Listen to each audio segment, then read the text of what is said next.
연애가 끝나면 세상이 허물어진다. 그 혹은 그녀라는 이름의 세계가 파괴된다. 그래서 곧잘 어리석인 선택을 하기도 한다.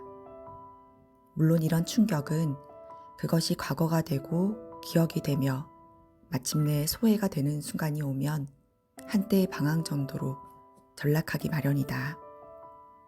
연애가 이제 막 끝났을 때의 심정을 담은 글이 지금보다 더 많다면 우리는 연애의 끝에 겪게 될 감정의 홀로코스트에 대해 조금 더 정직하게 알 수 있을 것이다.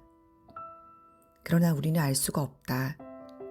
대개의 경우 연애가 끝난 직후의 글은 음주 상태에서 쓰이고 또한 대개의 경우 그 다음 날 이른 아침 작성자에 의해 삭제되기 때문이다. 연애가 끝났을 때 가장 먼저 하는 일은 책임 소재를 가르는 일이다. 이러한 과정은 어느 한쪽이 더 이상 만나기를 거부하는 상태에서 이루어지기 때문에 대부분 일방적으로 진행된다. 그 과정에서 우리는 과도한 피해망상에 빠지기도 하고 그에 비견될 만큼 과도한 미안함에 사로잡히기도 한다. 그리고 결국 내 인생에 이처럼 대단하게 명치 끝을 후려쳐 너덜거리게 만들 관계는 다시 없을 거라는 비관에 빠진다. 이건 사실 500일의 썸머라는 영화에 관한 글이다. 내가 연애의 끝에서 어렵게 살아남아 몸속에 사리를 헤아리고 있을 때 이 영화를 먼저 볼 수 있었다면 얼마나 좋았을까 생각해 보았다. 500일의 썸머는 흡사 감기가 걸렸을 때 감기약을 먹어야 하는 것처럼 이제 막 연애를 끝낸 모든 이들이 봐야 하는 영화다. 영화는 썸머라는 이름의 여자와 사랑에 빠졌던 주인공의 500일을 다루고 있다. 초입부터 감독은 이 영화는 연애 이야기가 아니다 라고 선언한 이후 뻔뻔스럽게도 줄곧 연애의 풍경을 보여준다. 그러나 마지막 장면을 다다르고 나면 알 수 있다. 이 영화는 정말 연애에 관한 이야기가 아니다. 관계를 받아들이는 방식에 관한 이야기다.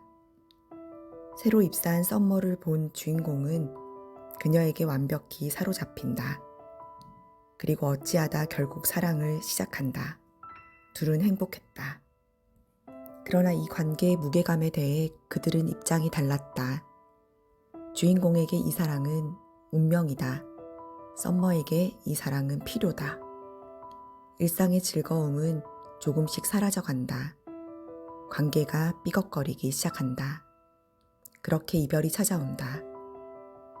그 모든 풍경이 시간대별로 나열되지 않고 먼저 일어난 일과 마지막에 일어난 일들이 종횡무진 뒤섞여 아이러니하게 편집돼 있다. 운명을 믿고 이별 이후의 두통과 미련에 시달렸던 모든 이들에게 차가운 말을 쏟아내는 이 냉소적인 영화는 놀랍게도 비슷한 경험을 한 관객들에게 말로 다 할 수 없을 만큼 풍성한 생각을 남긴다. 얕고 달콤한 위로보다 훨씬 더 쓸모있는 경험치를 선사한다. 안녕하세요. 한 페이지 도서관입니다. 오늘은 고전 문학이 아니라 제가 좋아하는 작가 허지웅님의 버티는 삶에 관하여라는 책에서 발췌한 한 챕터로 시작을 했습니다. 저는 고전 문학 외에도 에세이를 정말 즐겨 읽는데요. 그 중에서도 한국 작가 중에서는 허지웅님의 작품을 좋아합니다. 그 이유는 담담하고 솔직한 그의 어떤 생각이 드러나는 문체 때문인데요. 최근 커플 팰리스라고 하는 연애 프로그램을 보면서 해당 챕터가 생각이 났습니다. 그래서 좋은 책이기도 하고 여러분께 소개해 드리려고 합니다. 저는 이 책을 몇 년 전에 읽었을 때 가장 첫 페이지에 있는 작가의 말을 보고 바로 이 책을 선택하게 됐습니다. 마음속에 오래도록 지키고 싶은 문장을 한 가지씩 준비해 놓고 끝까지 버팁시다 라는 문장이었는데요. 오늘 제가 소개해드린 챕터의 제목은 이제 막 연애를 끝낸 모든 이들에게 라는 챕터입니다. 각 챕터마다의 주제를 보시고 여러분의 생각은 어떠한지 한번 생각을 해보시는 것도 좋을 것 같고요.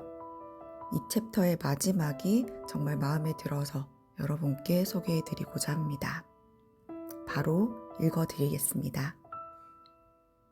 당신이 남자든 여자든 우리는 모두 썸머를 만나본 적이 있다. 그저 운명일 것이라 사랑이라면 이렇게 저렇게 해야 하는 것이라 생각하고 피상적으로 행동했던 우리들은 모두 이 영화의 주인공이다. 스스로 감정에 충실했다 여길 수 있다. 그러나 그것은 감정에 충실했던 것이 아니라 소위 연애관계라고 불리는 갑과 을의 역할에 충실했던 것뿐이다. 우리는 곧잘 그렇게 어리석은 연애를 한다. 세상에 운명 따윈 없다. 약속된 땅도 계획도 다음 생 같은 것도 기대하지 마라.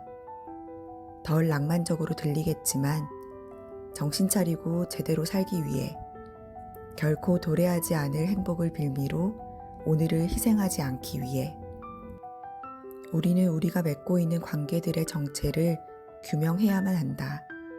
그것이 연애든 고용이든 혈연이든 마찬가지다. 너와 나의 관계가 주는 만족감의 뿌리가 정말 이 관계로부터 오고 있는 것일까? 혹은 단지 세상으로부터 정이 내려진 역할에 충실하고 있었던 것뿐일까? 역할에 휘둘릴 것인가? 아니면 정말 관계를 할 것인가? 그 쉽지 않은 답을 찾는 것으로 우리는 정말 나아질 수 있다. 끝이 어떠하든 후회하지 않을 수 있다. 책의 줄거리만이 아니라 읽으면서 많은 생각을 할 수 있게 도와주는 책이 좋은 책이라고 생각합니다. 그래서 소개해드렸고요. 꼭 한번 읽어보시길 바랍니다. 여기까지 들으셨다면 좋아요와 구독 꼭 부탁드리고요. 다음에도 좋은 책으로 뵙겠습니다. 감사합니다.